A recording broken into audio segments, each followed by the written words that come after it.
The air in the high sanctum was thick with the suffocating scent of lilies and the cold, metallic tang of betrayal. Lysandra pressed her aching body against the rough stone of the minstrel's gallery, her knuckles turning bone white as she gripped the railing. Below, a sea of gold-clad nobles shifted like a restless tide, waiting for the moment Alpha King Vardos would seal the fate of the realm. For 6 months, he had traced the silver runes of her moon blood magic with his lips, whispering into the hollow of her neck that she was his moon, his stars, and his only salvation. But as he stood upon the sun-drenched dais, his crown glinting like a halo of cruel thorns, the man she loved was gone. His jaw was a ridge of frozen stone, and his amber eyes, once blazing with passion for her, were now flat, distant, and devoid of fire. His voice rang out, not with the warmth of a lover, but with the hollow finality of a death knell. "For the bloodline of the North and the survival of our borders," Vardos intoned, never once glancing toward the shadows where she hid, "I take Lady Isolde as my queen. She alone is worthy of this crown." The world tilted on its axis. Lysandra felt the invisible threads of their secret bond snap like a frozen wire under tension. The mate mark on her shoulder didn't just fade, it turned a bruised, toxic black, weeping a single drop of dark blood that stained her simple tunic. A scream clawed at her throat, but she swallowed it down, tasting the copper of her own heart breaking. Her hand dropped instinctively to her lower belly, where a bite heart that shouldn't exist, a tiny primal alpha spark, pulsed in sudden sympathetic agony. As the high sanctum erupted in a roar of political triumph and cheers for the new queen, Lysandra didn't shed a tear. She simply stepped back into the devouring dark of the service tunnels. By dawn, as the first winter snow began to fall over the kingdom, the king's true mate was a ghost, and the empire he had saved was already starting to rot from the inside out. Welcome to Alpha King Romance Diaries, where passion meets power and love always reigns supreme. This channel is your escape into powerful love stories, deep emotions, and irresistible alpha energy. Hit subscribe and join the kingdom. You don't want to miss what's coming next. Stay tuned, the fun is just getting started. The cold of the black ash woods did not just bite. It consumed. Lysandra stumbled through the waist-deep drifts, her breath coming in ragged, silver plumes that vanished into the suffocating mist. Behind her, the distant, rhythmic baying of the king's border hounds echoed against the jagged obsidian peaks, a sound that promised only iron and chains. Every step was a battle against the soul wither radiating from the blackened mark on her shoulder, a physical rot born from Vardos's public rejection that threatened to pull her into the frozen earth. She pressed a trembling hand against her stomach, shielding the flickering spark of life within her. "Not here," she whispered, her voice cracking like dry parchment. "You will not be born in a cage." The primal alpha air responded with a sharp, pulsing heat, a tiny defiance against the winter that urged her forward. The hounds were closer now, their howling turning into a savage, focused snarl. Lysandra could see the flickering orange glow of torches reflecting off the snow, Vardos's trackers, led by men who had once bowed to her as the king's shadow. She had no weapon, only the fading moonblood magic in her veins and the desperate instinct of a mother. Coming upon a frozen ravine, she saw the ancient, gnarled roots of a black ash tree overhanging a precipice. The descent was a suicide mission, but the alternative was a return to the man who had called her his salvation while handing her a death sentence. As the first hound burst through the underbrush, its eyes reflecting the predatory amber of the king it served, Lysandra didn't hesitate. She threw herself into the white abyss of the ravine. The world became a blur of stinging branches and freezing air. She landed hard, the impact jarring the very marrow of her bones, but the deep snow cushioned the worst of the blow. Silent and shivering, she crawled into a hollow beneath the ice-crusted roots, masking her scent with the bitter, crushed needles of the ash tree. Above, the hounds reached the edge, their frantic scratching and confused whines muffled by the rising blizzard. The torches lingered for an eternity before the shadows retreated. Lysandra lay in the dark, her heart hammering against her ribs, the silence of the woods feeling like a shroud.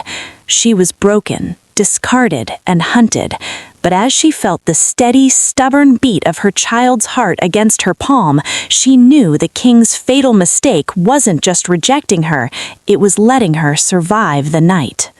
The labor did not begin with a roar, but with a silent, shimmering tension that seemed to freeze the very air inside the mountain cave. For months, Lysandra had hidden her location through moonblood rituals, but as the first true contraction gripped her, the sheer power of the primal alpha air began to pulse outward, acting as a beacon in the spiritual dark.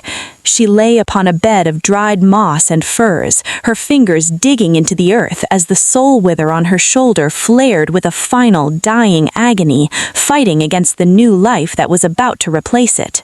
Outside, the forest grew unnaturally still. The predatory beasts of the Black Ash Woods, which had once stalked the perimeter of her sanctuary, now bowed their heads or fled in terror from the raw authority radiating from the cave. Lysandra's magic, once used only for healing and hiding, surged with a protective ferocity. She wasn't just bringing a child into the world, she was birthing a force that threatened the very foundations of the kingdom that had discarded her.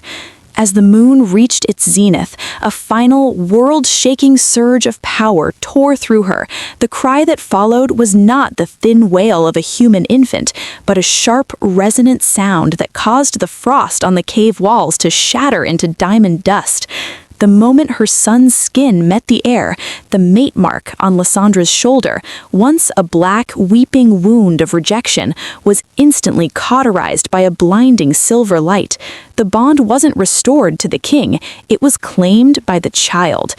Lysandra pulled the small, warm weight to her chest, gasping as she looked into eyes that held the terrifying amber of his father, but tempered with the starlight of her own magic.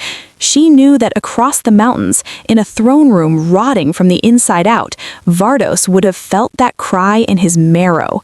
The silent birth was over, and the era of the shadow mediary had begun. She was no longer a fugitive or a rejected mate. She was the mother of a king who owed no allegiance to the man who had thrown them away. The throne room of the High Sanctum, once a place of golden light and celestial harmony, had become a tomb of decaying grandeur. Vardos sat upon the obsidian throne, his crown, the very one he had chosen over the woman he loved, feeling like a circle of molten lead against his brow. For 3 months, the kingdom had been rotting from the inside out, crops withered in the fields, and the alpha aura that once protected the borders had turned into a toxic, suffocating fog. His advisors sat in terrified silence, watching as their king's amber eyes flickered with a dangerous feral light that suggested the man was losing the war to his wolf. His political alliance with Lady Isolde had proven to be a hollow curse, her southern lineage bringing nothing but treachery and shadows into his halls. Every time Isolde approached him, his skin crawled, the ghost bond of his true mate screaming in the vacuum of his chest. He was the king of ruin, a ruler who possessed absolute power over a dying empire, but was utterly defeated by the silence of a woman who had vanished into the Black Ash Woods. Suddenly, a physical shockwave rippled through the stone floor, silent to the human ear, but deafening to a wolf's soul. Vardos lunged to his feet, his chair crashing against the dais. He felt a sharp silver resonance pierce through the soul wither that had been eating his heart, a cry that shouldn't have reached him across the mountains, yet vibrated in his very marrow. It was the scent of wild mint and rain, her scent, magnified 1,000 times and carried on the back of a new, terrifying authority. "She's alive," he rasped, his voice a jagged snarl that caused the nobles to scramble backward in fear. The realization hit him with the force of a physical blow. He hadn't just discarded a servant, he had discarded the anchor of his soul and the heir to his bloodline. The tyrant's regret finally broke the last of his restraint. He didn't care about the treaties, the crown, or the borders he had leveled cities to protect. "Marshal the legions," Vardos commanded, his amber eyes glowing with a desperate, destructive madness. "Burn every map, level every village. I will find her, even if I have to turn this entire kingdom into ash to see her face again." The systematic demolition of the southern territories did not begin with a declaration of war, but with a single, blood-stained scrap of linen found in the ruins of a border outpost. Vardos stood amidst the smoldering embers of the garrison, his fingers trembling as he clutched the bandage. It was a soul suture, a rare piece of healing magic that carried the unmistakable essence of wild mint and rain, a scent that had haunted his nightmares for months. The realization that Lysandra had passed through this place, healing a common traveler while he rotted on a throne of gold, snapped the last tether of his sanity. He did not ask for information, he demanded it with the roar of a beast that had forgotten how to be a man. When the local governor stammered that the shadow healer had moved toward the hidden valleys of the south, Vardos didn't hesitate. He ordered the city leveled, not out of cruelty, but because any stone that had hidden her was an insult to his grief. The southern wastes, once protected by Isolde's family, became a landscape of ash and iron as Vardos's legions moved like a scythe through the continent. Isolde watched from the royal carriage, her face a mask of frozen terror, as she realized the crown bonding had been a death sentence for her house. Every village the king put to the torch was a message to the woman who had disappeared. "I will leave you nowhere to hide." Vardos ignored the pleas of his generals and the cries of the starving. His alpha aura had become a localized storm of static and rage that killed the very crops in the ground. He spent his nights prowling the perimeter of the army's camp, his amber eyes glowing with a feral king light that no longer recognized his own soldiers.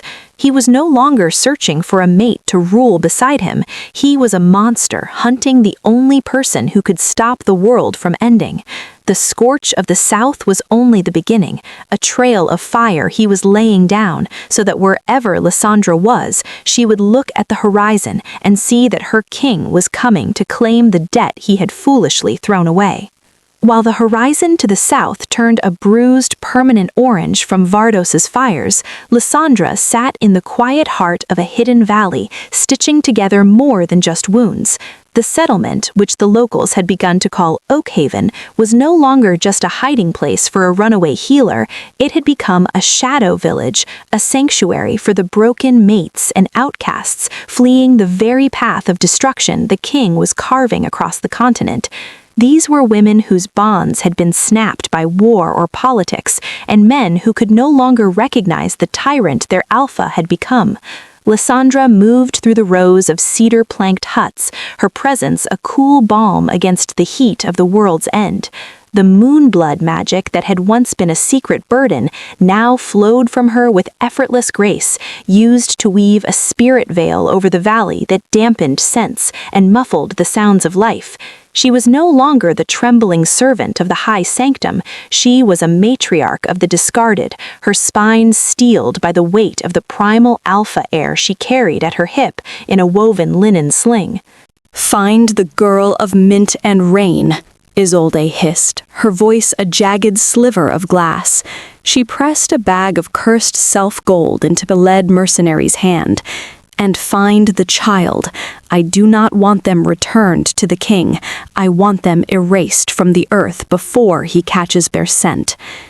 As the killers vanished into the night toward the Black Ash Mountains, Isolde turned back to the glowing horizon. She was the Poison Queen now, forced to commit a sin to save her own life. She would kill the woman Vardos loved and the son he didn't know he had, all to keep a crown that was already turning to rust in her hands. The air in Oak Haven grew heavy and electric as the mute killers drew closer, their presence a cold void in the spiritual web Lysandra had woven. She could feel the moon-blood magic in her son's veins, reaching a boiling point.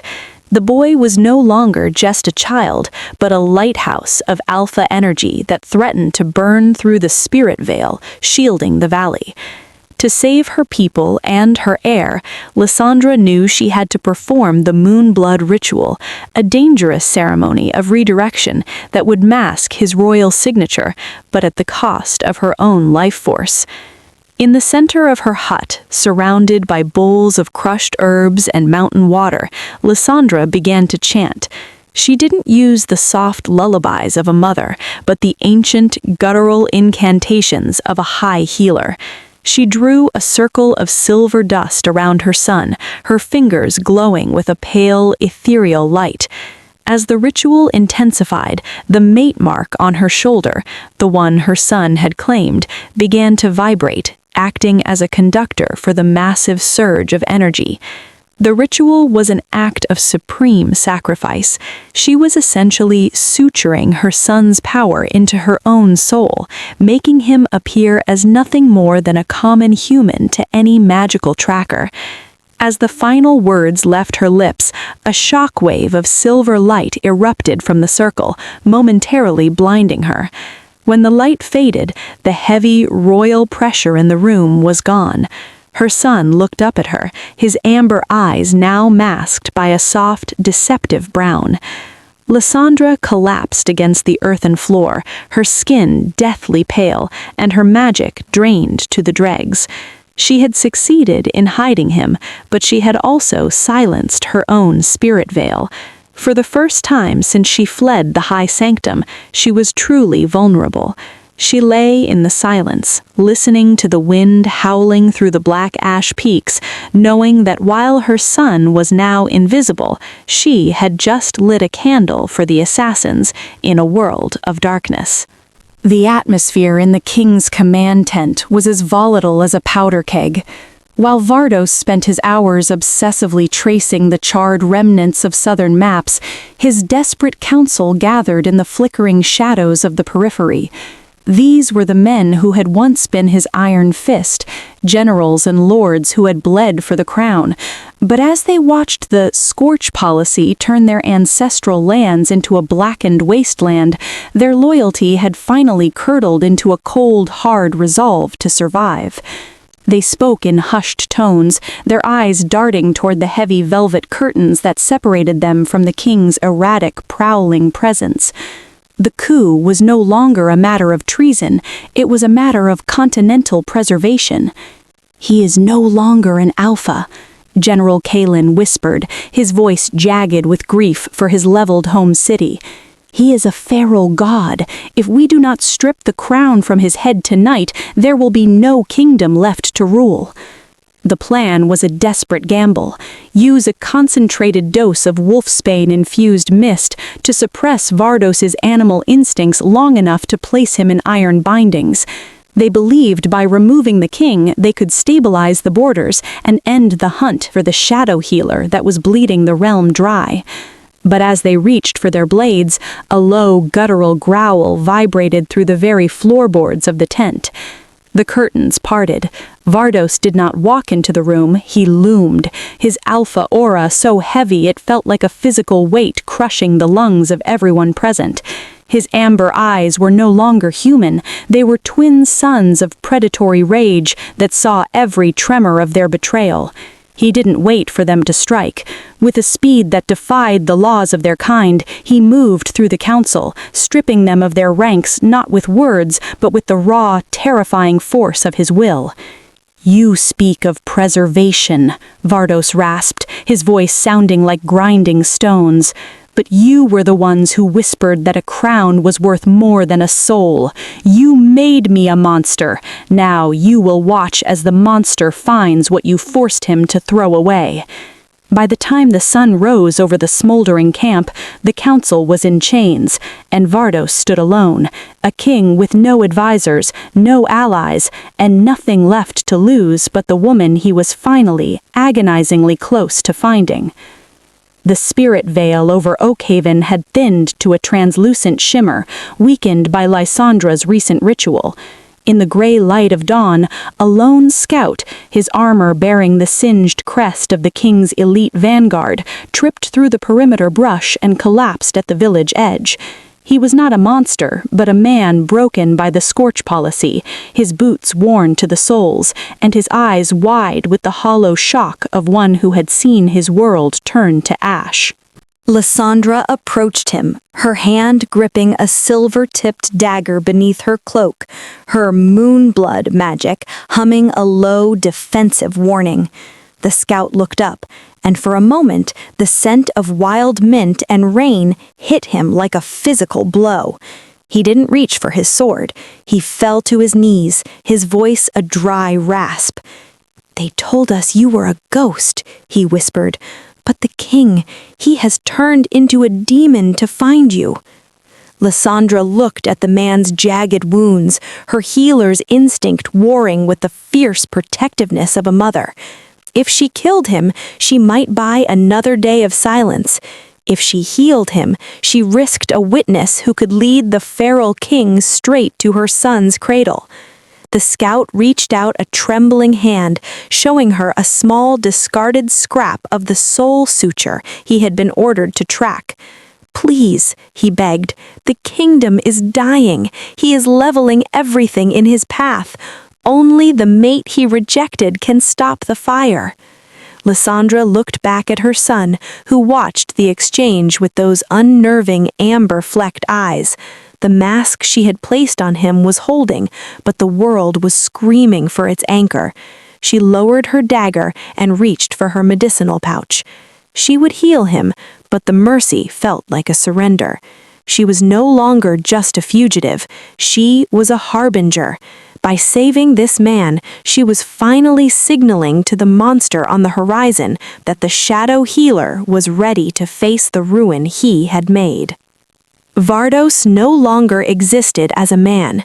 Inside the command tent, the Alpha King collapsed into a feral trance, a state of absolute surrender to the beast that had been clawing at his insides since the night of the crown bonding. His skin rippled as his human consciousness was shoved into a dark corner of his mind, leaving only the feral king, a creature of shadow and ancient instinct. His amber eyes did not just glow, they burned with a predatory light that pierced the spiritual veil of the world, seeking the one soul signature that could steady his heart. He dropped to all fours, his hands curving into claws that furrowed the expensive rugs. The scent of wild mint and rain, the essence of Lysandra, was no longer a memory, it was a physical cord of silver light stretching across the black ash peaks. His wolf didn't care about the political alliances he had tried to protect or the cities he had leveled in his madness. It cared only for the ghost bond that had been severed but never truly broken. With a howl that split the night and caused his soldiers to fall to their knees in terror, the beast leapt from the tent, vanishing into the darkness toward the mountains. He moved with a speed that blurred the landscape, his paws striking the earth with the force of falling boulders. Every breath he took was a desperate inhalation of her scent, a frantic tracking of the woman who held his humanity in her hands. The king's descent was complete. He was no longer a monarch leading an army. He was a monster in the shadows, hunting the mate he had betrayed. He didn't know he was running toward an heir, or that a poison queen had sent killers to the same destination. He only knew that at the end of the silver cord lay the only thing in the universe that could stop his wolf from turning into a mindless world eater. The silence of Oakhaven was shattered not by a howl, but by the whistle of a poisoned bolt. The mute killers descended like shadows detached from the night, their movements clinical and cold as they bypassed the outer sentries. Lysandra felt their presence, a void in the life force she had spent months nurturing, and she knew instantly that these were not the king's men. These were the Poison Queen's instruments of erasure. As the first assassin breached her hut, his blade leveled at the cradle where her son lay, Lysandra didn't reach for a dagger. Instead, she reached for the moonblood threads that hung in the very air of the room. Her magic, usually a conduit for mending flesh and soothing spirits, inverted in a moment of maternal ferocity. She seized the soul suture energy and twisted it, turning the power of cellular regeneration into a violent, uncontrolled acceleration. When her hand met the assassin's chest, she didn't heal his wounds, she forced his own body to betray him. His heart raced until it burst, and his lungs calcified in seconds as her magic overrode his biological clock. He collapsed without a sound, his body a twisted monument to the price of threatening an alpha's mother. Outside, the village was a chaos of silver light and dark steel. Lysandra stepped into the clearing, her hair billowing in a phantom wind, her eyes glowing with the raw, terrifying starlight of her ancestors. For every step the mercenaries took toward the children of the sanctuary, Lysandra struck with the traitor's price. She tore the breath from their lungs and turned their blood to ice, using the same energy she once used to save lives. But for every killer she felled, 2 more seemed to emerge from the tree line. Her magic was a flare in the night, a beacon that screamed her location to the world. She was winning the battle against the assassins, but she was losing the war of anonymity. The final mercenary, a brute with a scar across his throat, managed to graze her arm with a cursed blade. The soul wither from Vardos's original rejection flared in response to the new poison, and Lysandra fell to one knee, her vision blurring. Just as the mercenary raised his sword for the killing blow, a sound erupted from the forest that silenced the screams of the dying, a primal, earth-shaking roar of a wolf that had found its soul. The king had arrived, but he was no longer a man. The feral king did not enter Oakhaven. He crashed into it like a force of nature. The mercenary standing over Lysandra didn't even have time to scream before he was reduced to a heap of broken armor and shredded silk.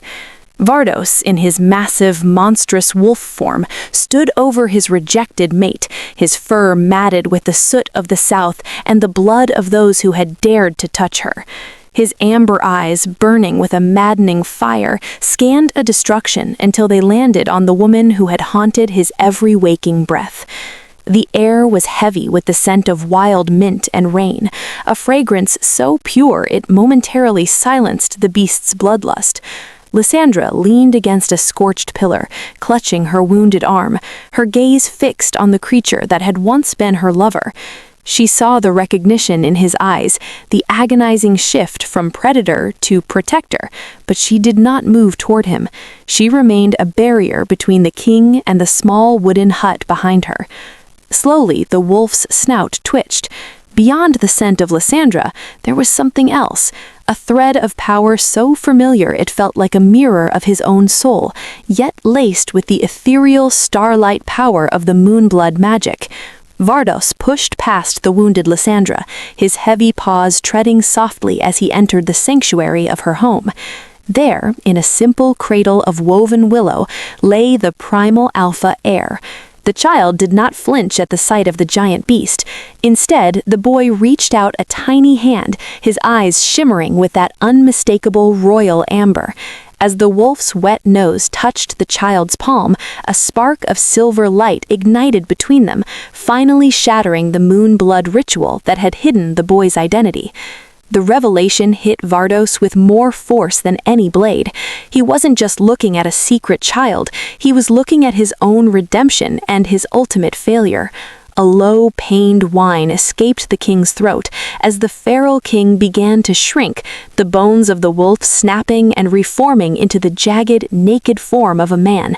Vardos fell to his knees on the earthen floor, his forehead resting against the edge of the cradle, sobbing the name he had tried to burn from his memory. Vardos lay shattered on the floor of the hut, a king stripped of his pelt and his pride, his fingers clutching the edge of the willow cradle as if it were the only anchor in a world of ash.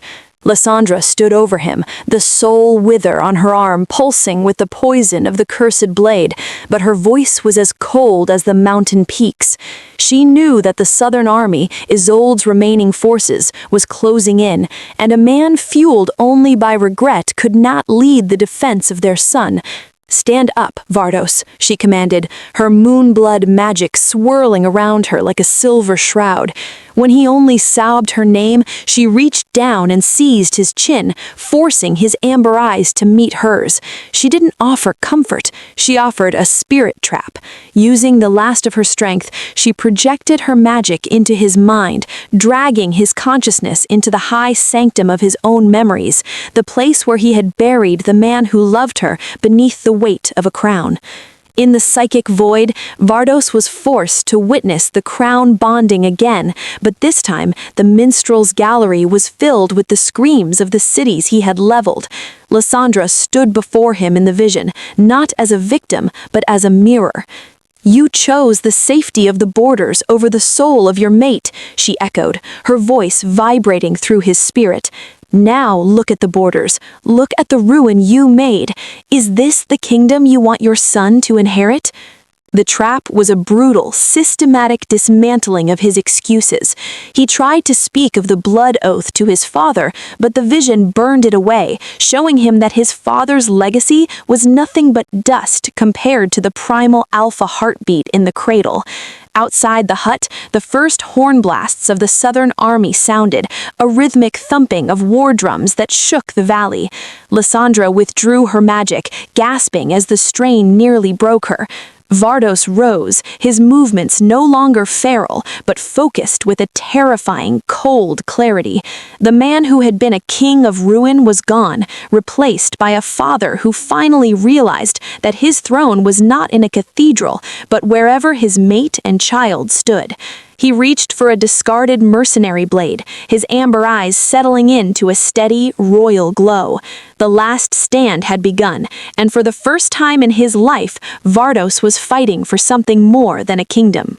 The morning sun broke over the jagged peaks of the Black Ash Mountains, illuminating a valley stained with the blood of assassins and the soot of a king's long journey.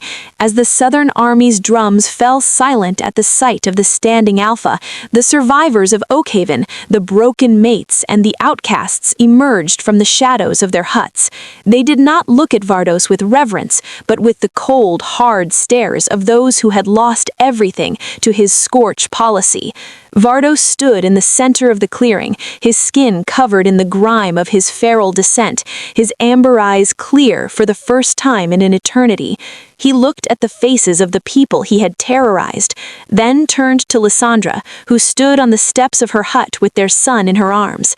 The primal alpha heir watched the scene with unnerving stillness, the child's royal aura finally steady. Without a word of command, the king did the one thing his council had said he was too powerful to do. He knelt. He did not kneel in a cathedral or on a velvet rug, but in the freezing slush and crimson snow of a village he had nearly destroyed. He unbuckled the heavy, scarred sword belt from his waist and laid it at Lysandra's feet, his forehead touching the cold earth. The grovel in the snow was not a plea for a crown, but a public surrender of his soul to the nobody he had discarded. "I burned the world to find you," Vardos rasped, his voice echoing in the absolute silence of the valley.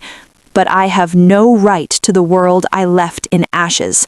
My life, my crown, and my blood belong to you, not as a king, but as the man who failed you." The people of Oakhaven watched in stunned disbelief as their tormentor became a subordinate. Lysandra did not reach down to raise him. She looked at the man who had been a king of ruin, and then at the mate mark on her shoulder, which no longer wept, but glowed with a quiet, sovereign light. The power had shifted. The Alpha King was no longer the master of the realm, but a penitent ghost waiting for his fate to be decided by the woman who had survived him. The return to the capital was not a victory parade, but a silent, silver-clad procession of reckoning. Lysandra entered the high sanctum not as a fugitive or a hidden lover, but as the sovereign matriarch, her spine as unyielding as the mountains she had conquered. In her arms she carried the primal alpha heir, whose amber starlight gaze commanded the room with a power that far surpassed the heavy crown resting upon the dais. Behind her, stripped of his royal furs and walking 3 paces back, followed Vardos. He did not carry a blade, he carried the burden of a kingdom he had nearly turned to ash. The nobles who had cheered his choice of Lady Isolde now stood in terrified silence as the Poison Queen was led away in chains, her political mistake finally revealed as a hollow, cursed ruin. Vardos had been a king of ruin, but in his submission he had found the only path back to humanity. The new moon rose over a kingdom in reconstruction. Lysandra took her place on the obsidian throne, but she did not wear the crown of thorns. She wore the moon blood magic of her ancestors, a light that promised healing instead of conquest. She issued her first decree. The shadow village of Oakhaven would be the blueprint for a new empire, one where status was measured by soul worth rather than bloodlines. Vardos accepted his position as her protector slave, a guardian of the borders he once burned. He would spend the rest of his days earning the right to touch her hand again, a perpetual grovel that the audience had anticipated since the moment of his betrayal. The paradox of the Alpha was resolved. He had become the most powerful version of himself, only by surrendering his power to the woman who made him whole. As the silver light of the new moon bathed the throne room, the kingdom's future was no longer walking away. It was finally home. If you enjoyed this story, make sure to hit the like button and subscribe to the channel if you haven't. Don't forget to leave a comment and tell us what you think about the story. We love hearing from you. Your support helps keep this channel alive and bringing you amazing, interesting, and powerful alpha stories. Thank you for being here.